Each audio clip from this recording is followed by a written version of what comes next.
ओम बापू नंदा चौर वालिया आपकी सदा आपकी ही सदा जय। ही जय बोलो जय जय बाके बिहारी लाल की जय। जय जय भजमन नारायण नारायण नारायण श्रीमन नारायण नारायण नारायण स्वामी भजमन नारायण नारायण। हाँ, एक स्वामी एक लाइन पढ़ते हैं, आप नारायण। करवाओ, हाँ जी। कीर्तन कराओ करो, ये है। एक आप ठीक गाओ, एक हम गाएंगे। ठीक। भजमन नारायण नारायण नारायण स्वामी स्वामी नारायण नारायण नारायण नारायण नारायण।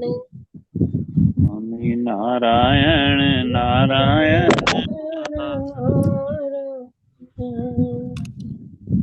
हरि हरि नारायण नारायण नारायण।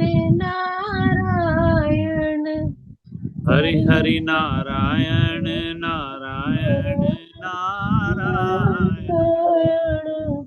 भव से तारायण तारायण तारायण।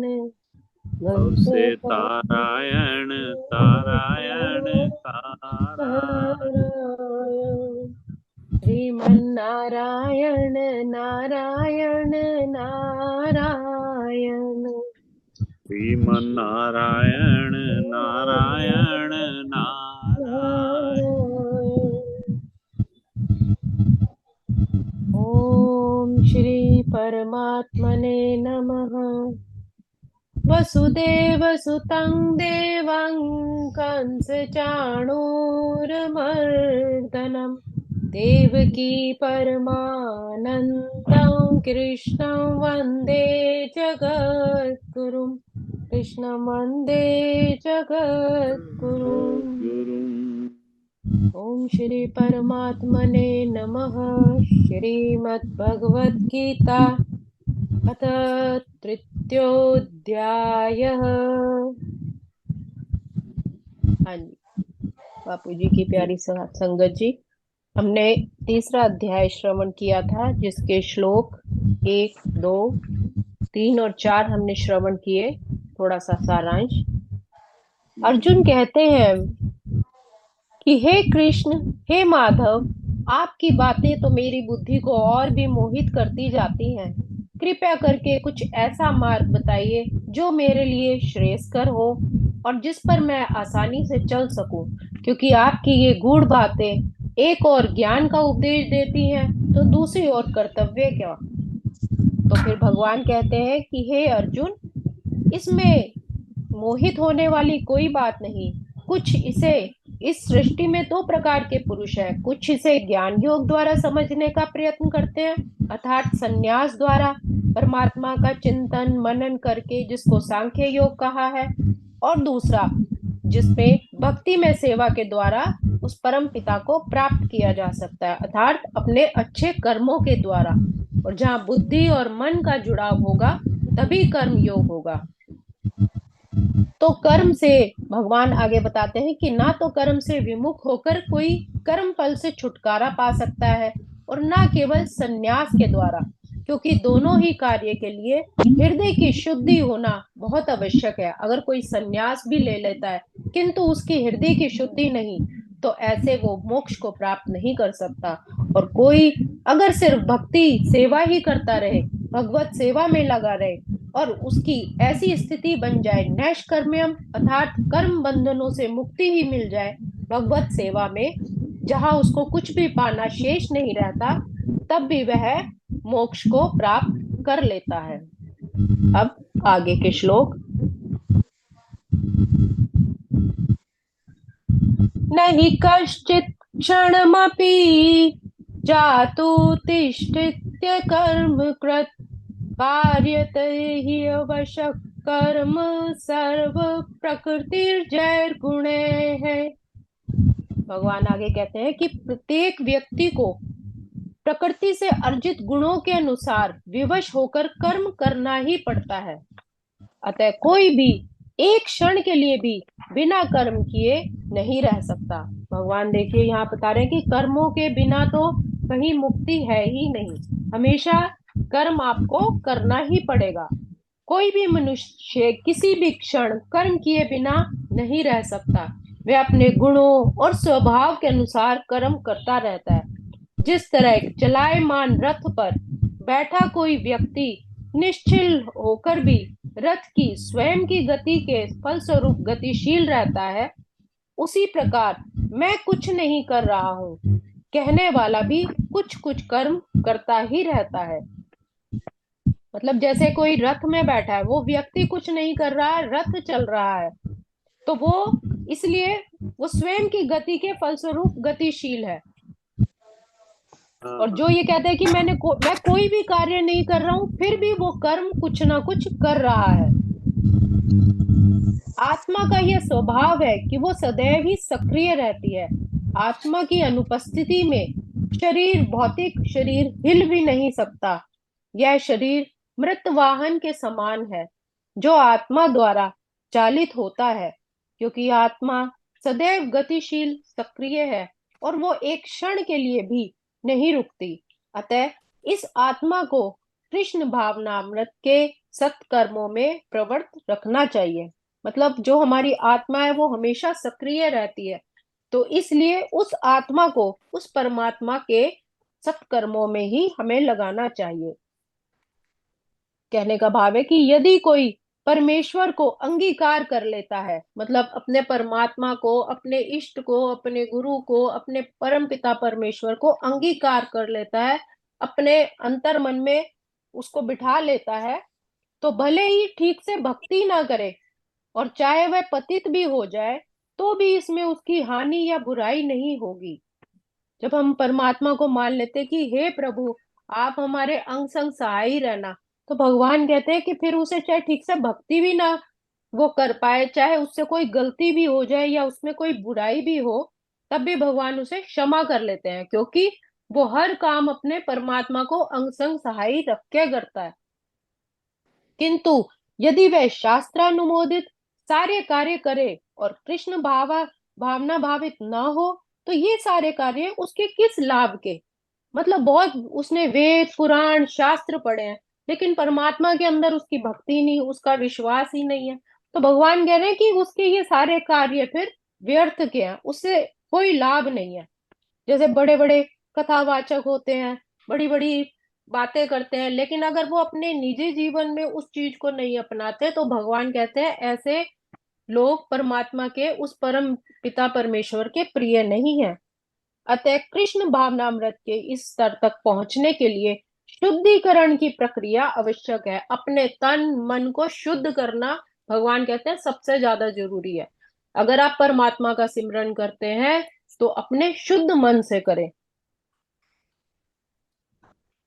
संन्यास या कोई भी शुद्धिकरण पद्धति ही कृष्ण भावनामृत के चरम लक्ष्य तक पहुंचाने में सहायता करती है। अगर हम शुद्ध मन से उस परमात्मा का सिमरन करेंगे, उसका भजन मनन करेंगे, तभी वो हमें उस चरम लक्ष्य अर्थात उस मोक्ष तक ले जाना, सचखंड तक ले जाना, तभी हमें वो सहायता करेगा, क्योंकि इसके बिना सब कुछ व्यर्थ है। अगर हमारा मन शुद्ध नहीं, हमारे विचार शुद्ध नहीं, हमारा आचरण शुद्ध नहीं, तो भगवान कह रहे हैं फिर सब व्यर्थ है।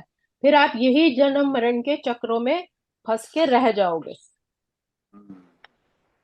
अगला ठीक। श्लोक। कर्मेन्द्रियाणि संयम्य आस्ते मनसा स्मरन् इंद्रियार्थात् विमूढ़ात्मा मिथ्याचार्यस्य उच्यते। बहुत ही सुंदर श्लोक है तीसरे अध्याय का। भगवान कह रहे हैं कि जो कर्मेंद्रियों को वश में तो करता है, किंतु उसका मन इंद्रियों के विषयों में ही चिंतन करता रहता है, वह निश्चय रूप से स्वयं को धोखा देता है और मिथ्याचारी कहलाता है।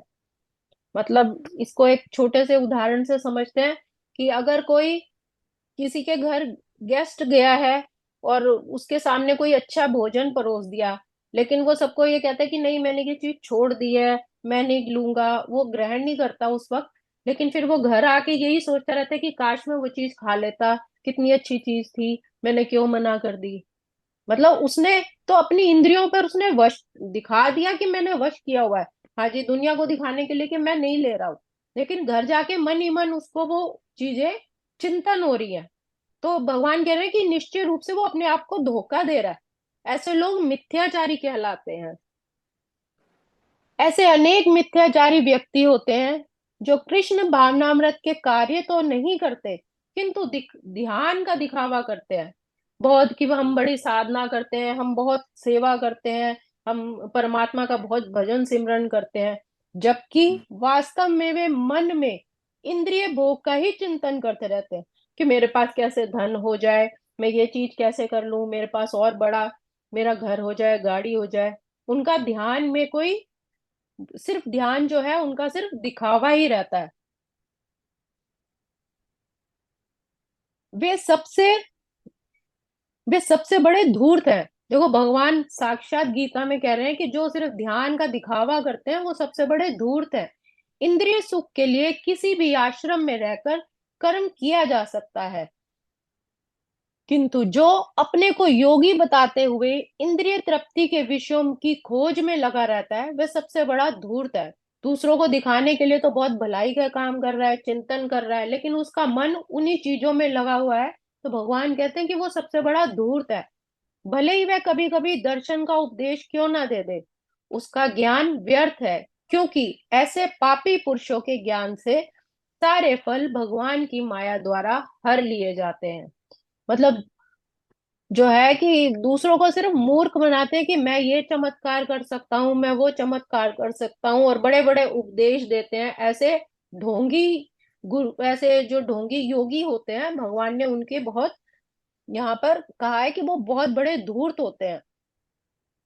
और उनके ऐसे पापी पुरुषों के ज्ञान को, और उनका जो बचा कुचा भी ज्ञान होता है, भगवान उसको भी हर लेते हैं। उनकी माया में जो उनका जो आसक्ति होती है, तो उसके द्वारा उनके जो अच्छे सारे गुण होते हैं, भगवान कहते हैं वो सारे भी धीरे धीरे खत्म होते चले जाते हैं। ऐसे धूर्त का चित्त सदैव अशुद्ध रहता है। ऐसे लोगों का जो सिर्फ मोह माया में ही फंसे रहते हैं और दिखावे के अपना उपदेश और ज्ञान देते हैं, ऐसे लोगों का मन हमेशा शुद्ध रहता है। इसलिए उसके यौगिक ध्यान का कोई अर्थ नहीं रहता। फिर वो जितनी मर्जी कोई योग साधना कर ले, भगवान कहते हैं फिर उसका कोई भी लाभ नहीं है। हम्म। इसलिए भगवान कहते हैं कि हमें सरल रहना चाहिए, क्योंकि अत्याचार और दंभ हमें अधोगति की ओर लेकर जाते हैं। अगर हम किसी पर मतलब जरूरत से ज्यादा वो अपना रोब दिखाएंगे, उनको दबाने की कोशिश करेंगे, तो हमारी भी फिर अधोगति ही होगी। तो ऐसे धूर्त लोगों से दूर रहना चाहिए। ठीक बात। अगला श्लोक। यस्येन्द्रियाणि मनसा नियम्यारभतेऽर्जुन कर्मेन्द्रिय कर्मयोगम असक्तः स विशिष्यते। और दूसरी ओर यदि कोई विशेष व्यक्ति अपने मन के द्वारा कर्मेंद्रियों को वश में करने का प्रयत्न करता है और बिना किसी आसक्ति के कर्म योग अर्थात अपने मन और बुद्धि को लगा के सब काम करना प्रारंभ करता है, तो वह अति उत्कृष्ट है। मतलब मन के, भगवान कह रहे हैं कि मन के द्वारा इंद्रियों का चिंतन नहीं करते, वो सिर्फ अपना फिर कर्म करते हैं। लंपट जीवन और इंद्रिय सुख के लिए छद्म योगी का मिथ्या वेश धारण करने की अपेक्षा अपने कर्म में लगे रहकर जीवन लक्ष्य को, जो भव बंधन से मुक्त होकर भगवत धाम को जाना है, प्राप्त करने के लिए कर्म करते रहना ही श्रेयस्कर है। मतलब झूठे दिखावे की जिंदगी जीना, झूठा योगी बन के दुनिया को दिखाना कि मैं बहुत बड़ा साधु संत हूँ, मिथ्या वेश धारण कर लेने से अच्छा है, भगवान कहते हैं कि जो जीवन आपको मिला है उसी में रह के सत्कर्म करते रहो, अपने जीवन के लक्ष्य को प्राप्त करो, भजन सिमरन करो, जो भव बंधन से मुक्त होकर, और यही मार्ग है जो हमें भगवत धाम की ओर लेके जाएगा। मन को विषयों में आसक्त न होना और वही विशेष है। इसलिए हे अर्जुन, जो मन को वश में करके कर्म करते हैं वही असली कर्म योगी होते हैं। मन को उसमें जुड़ा नहीं, केवल कर्म करना चाहिए।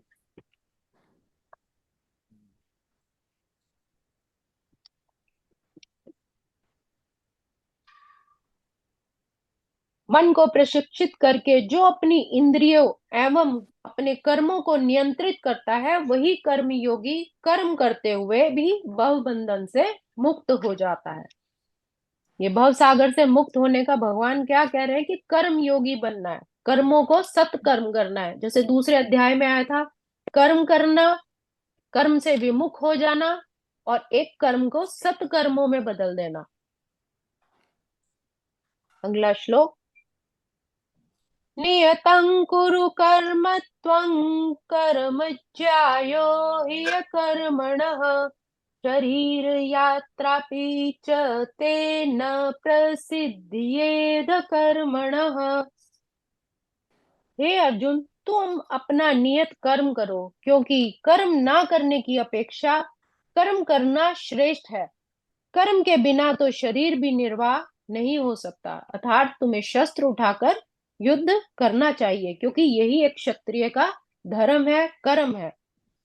ऐसे अनेक छद्म ध्यानी है जो अपने आप को उच्च कुलीन बताते हैं, तथा ऐसे बड़े बड़े व्यवसायिक व्यक्ति हैं जो झूठा दिखावा करते हैं कि आध्यात्मिक जीवन में प्रगति करने के लिए उन्होंने अपना सर्वस्व त्याग दिया। श्री कृष्ण यह नहीं चाहते कि अर्जुन भी एक मिथ्याचारी बने। भगवान कहते हैं कि बड़े बड़े साधु महात्मा होते हैं, लेकिन वो कहने के लिए तो महात्मा होते हैं, लेकिन उनका जीवन जो है वैसा अध्यात्म वाला नहीं होता। सब वही सुख सुविधाएं वही लेते हैं, अपना रहने का उनका अच्छा 5 स्टार होगा, खाने पीने का भी बहुत अच्छा उन्होंने सिस्टम बनाया होगा। तो भगवान कह रहे हैं कि ऐसे लोगों का, वो सिर्फ मिथ्याचारी है, वो दिखावा कर रहे हैं, झूठे हैं, धूर्त है, क्योंकि वो उस भक्ति में नहीं, वो उस माया के मोह में ही उलझे हुए हैं। तो श्री कृष्ण ये चाहते थे कि अर्जुन मिथ्याचारी ना बने, कि झूठ का ही वो क्षत्रिय ना बने। अगर वो क्षत्रिय है तो उसको वो साबित भी करे। अपितु वे चाहते थे कि अर्जुन क्षत्रिय के लिए निष्ठिष्ट होकर धर्म का पालन करे, मतलब पूरे संकल्प से अपने धर्म का पालन करे। अर्जुन ग्रस्त था और एक सेना नायक था, अतः उसके लिए श्रेयस्कर था कि वह उसी रूप में ग्रस्त क्षत्रिय के लिए अपने धार्मिक कर्तव्यों का भी पालन करे। भगवान यहाँ पे बहुत सुंदर बात बता रहे हैं कि अपने हर चीजों को छोड़ के, मतलब जैसे हमारे गुरबानी में भी आता है कि अपना सब जो जरूरी की जिम्मेदारियां उनको छोड़ के पहाड़ों पे चले जाओ, तप कर लो, लेकिन ध्यान उनका फिर पीछे पीछे रहे, अपनी जिम्मेदारियों से भाग जाए, तो वो नहीं करना है। जैसे अर्जुन ने अपने गृहस्थ में रह के अपने सारे धर्म कर्तव्य निभाए, उसी तरह हमें भी अपने धर्म, अपने परिवार में रहते हुए अपने धर्म का पालन करना चाहिए, अपनी रिस्पॉन्सिबिलिटी को पूरा निभाना चाहिए, उन कामों से भागना नहीं चाहिए।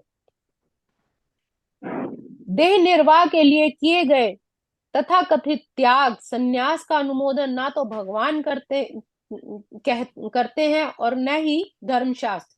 मतलब जितना जरूरी है, जब तक शरीर है मनुष्य को उतना काम तो करना ही है।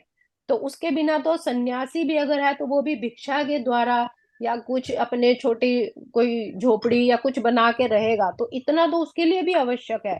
तो धर्मशास्त्र ये नहीं कहते कि सब कुछ छोड़ दो, जो देह निर्वाह के लिए आवश्यक है वो कार्य जरूर करना है। आखिर देह निर्वाह के लिए कुछ ना कुछ तो करना ही होता है।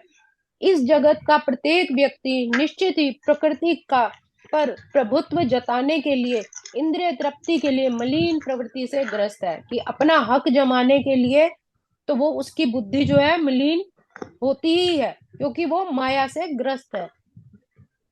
ऐसी दूषित प्रवृत्तियों को शुद्ध करने की आवश्यकता है। तो जो इस तरह की बुरी प्रवृत्ति के लोग हैं, भगवान कहते हैं कि उनको शुद्ध होने की आवश्यकता है।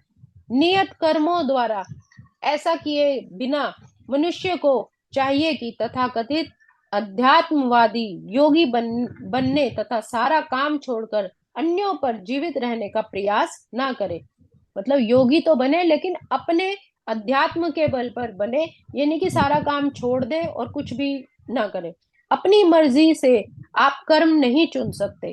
जो कर्म आपका कर्तव्य है उसको निभाना अति आवश्यक होगा। यहाँ पर ये भगवान हमें इस 8वें श्लोक में समझा रहे हैं।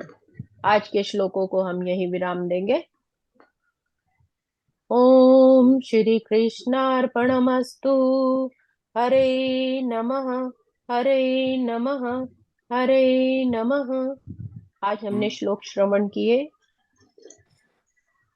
5, 6, 7 और 8 तक।